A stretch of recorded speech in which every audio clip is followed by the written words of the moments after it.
Sa ika-14 na taon ay gaganapin ang finals night ng Voices in Harmony. Ito ay isang awit tagisan ng mga mag-aaral sa high school. Narito si Jules Giang. Hatid sa atin ng CMLI o Children's Museum and Library Incorporated Alumni Association ang pinakamalaki at pinakaingrandeng awit tagisan ng kabataang Pinoy, ang Voices in Harmony Year 14.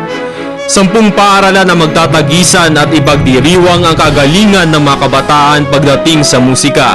Ang mga finalists ng Voices in Harmony 2012 ay mula sa Assumption Antipolo, Colegio de Santa Rosa, Makati, Don Bosco Technical Institute, Makati, Immaculate Conception Academy, Lourdes School of Quezon City, Miriam College High School, Muntinlupa Science High School, St. Paul College, Makati, St. Scholastica's Academy, Marikina, at University of Santo Tomas High School.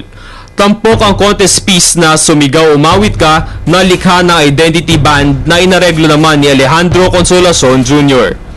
Ang magwawaging paaralan ay may uwi ang inaasam na Ira, ang roving trophy ng Voices in Harmony, kasama na rin iba't na cash prize. Hangarin ng CMLI na paunlarin ang kakayanan ng mga kabataan sa pamamagitan ng pagsasagawa ng iba't ibang aktibidad tulad na lamang ng Voices in Harmony. Gaganapin ang finals night ng Voices in Harmony ngayong November 25, 2012 sa AFP Theater.